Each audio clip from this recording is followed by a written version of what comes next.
Všetci učitelia chcú svojich žiakov čo najlepšie pripraviť do budúcnosti. Preto sa učitelia celého Slovenska zúčastnili na prvej školskej konferencii Martine na základnej škole s materskou školou Hurbanova, aby si z nej odniesli nové nápady a rady do školstva.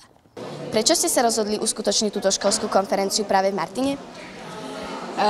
Pretože v Martine je obrovské množstvo nadšených učiteľov, obrovské množstvo nadšených riaditeľov škôl, ktorí chcú ukázať, že martinské školstvo je na super úrovni, že sú tu skvelí učitelia, ktorí majú čo ponúknuť, že sme tu ľudia, ktorí vedia, že to, čo sa možno Slovensko bojí, tak už dávno tá zmena je tu. Zmena sa deje v každej triede, u každého jedného učiteľa a chceme ich dneska povzbudiť tým, že jednoducho to dokážeme, že to zvládneme, všetky zmeny, ktoré prídu.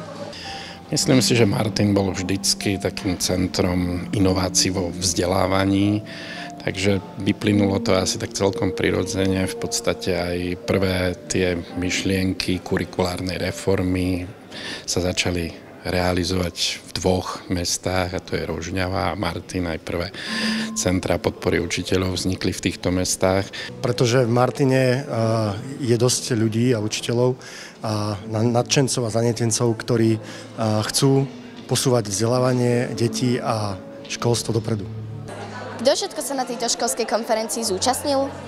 Zúčastní sa obrovské množstvo učiteľov, nielen z Martina, ale aj z Handlovej, z Banskej Bystrice, z Bratislavy, zo Zvolena. A medzi lektormi máme fantastických ľudí. Môžem spomenúť Vlada Buriana z Bratislavy, Daniela Pražáka z Prahy, Martina Kríža z ministerstva školstva. Workshopy budú zabezpečovať rôzni lektori z celého Slovenska, či to je Impact Games, alebo je to emocionálny kompas. Čiže myslím si, že na prvý ročník úplne mega program. Ako ste sa pripravovali na tieto prednášky? Najväčšiu prácu mi dalo usporiadať myšlienky do krátkych častí a do krátkych vied, tak aby som nehovoril príliš dlho, ale to, čo som tu dnes hovoril, to je niečo, na čom 3 roky pracujeme, takže nebolo ťažké pripraviť obsah, len to urobiť tak, aby to bylo aspoň trochu zaujímavé pre poslucháčov. Připravoval jsem se na to důsledně, protože si velmi vážím toho, když učitelé ve svém volném čase se jdou něco dozvědět a zaslouží si, aby to bylo co nejlepší. Keď teda už dostanem tú poctu, že tu môžem pred toľkými ľuďmi hovoriť, tak sa teda dosť poctivo na to pripravujem. Niektorí ľudia, oni ma už poznajú, ja prednášam celé 10 ročia, tak oni si možno ľudia myslia, že ja už len sa opýtam, o čom je téma, prídem a prednášam, ale nie je to tak. Ja aj po tých mnohých rokoch sa na každú prednášku dosť dlho pripravujem. Čo ste si odniesli z týchto prednášok? Tak nové vedomosti, skúsenosti a hlavne rady, čo budeme robiť ďalej, ako budeme učiť. Takže okrem prednášok, ktoré tu absolvujeme, je tu veľké množstvo takých nejakých všetkých podporných možností, kde vlastne my ako učitelia alebo my ako riaditelia vidíme, čo všetko môžeme do škôl získať, akým spôsobom môžeme získať. Či už sú to tieto rôzne elektronické hry, alebo aj rôzne naozaj pomôcky, čo sa týka vybavenia školy, vybavenia jedálne, čo sa týka učebníc. Takže je to zaujímavé, určite. Tak my sme prišli z Handlovej a úplne súhlasíme so zmenou, ktorá má nastať v školstve, takže zatiaľ po týchto 2 prednáškach môžeme vyjadriť len súhlas s tým, že naše školstvo potrebuje do budúcna zmenu. No bolo to veľmi inšpiratívne. Čo by ste chceli urobiť v budúcnosti v školstve alebo pre žiakov?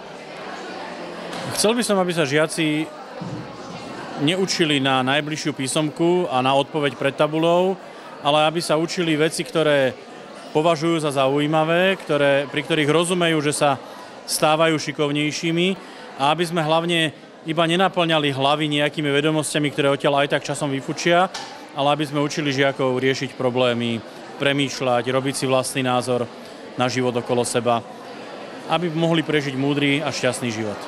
Na štýle vzdelávania by sme chceli zmeniť to, že aby na hodine nerozprával učiteľ, ale aby na hodine pracovali žiaci, aby žiaci boli tí, ktorí niečo produkujú, nad niečím rozmýšľajú, s niečím pracujú a aby všetky tie poznatky, vedomosti, ktoré potrebujú a zručnosti, ktoré potrebujú pre svoj život, dostali tou aktívnou formou a nie tým, že sa naučíme nejakú učebnicu naspamäť od slova do slova.